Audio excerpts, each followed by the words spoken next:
Gentlemen, thank you for being here. My name is Jonny. I'm here to talking about Keelung, or my home city, which is very near Taipei. I have lived for more than 20 years. And my speech can be separated into two parts. The first part is what most people think of Keelung, and the second part is what's more about Keelung. I believe some of you may hear of Keelung or even have been there, since it take you less than an hour to take a bus there. But what's the first thing popping in your mind when you hear of Keelung? I think seafood, fish, harbor, that's okay. Sorry. When I was in junior high school, I talked to my friends that I come from Keelung.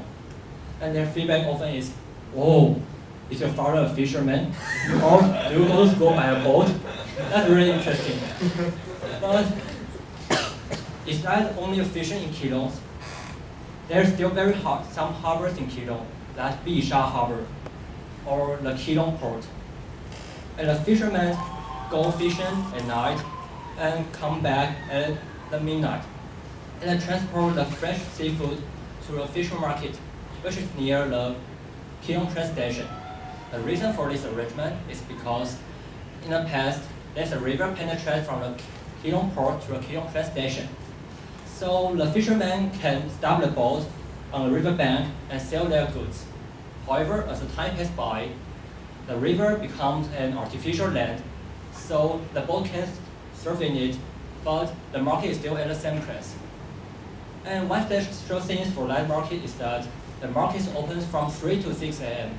So most people fell asleep that time, and the reason for that is that the market should make a fisherman's schedule to have a fresh seafood there.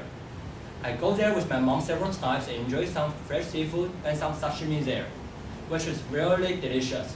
But it was very cheap. You don't need more than $300 to have a wonderful meal there.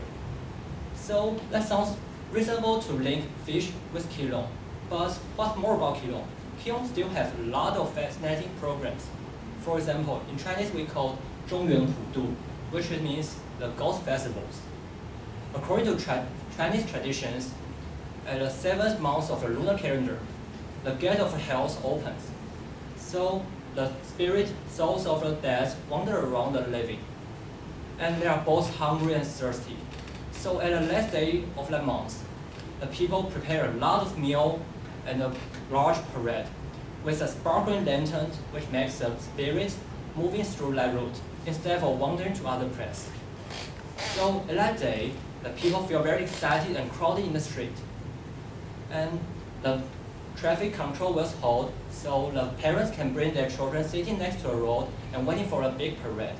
And a lot of groups will come involved in it and decorate their cars and costumes with their special ideas. And they also prepare a lot of candies, and they spread around the candy, and a lot of children raise their hands to catch the candies and eat it. Even though the candy was not my type when I ate it, it was really a great memory when I was in child. Also, after that parade, they will go to the Badozi port and put a lot of lanterns into the sea and make the lantern float on the ocean. And you stand on a high position and looking down the sea.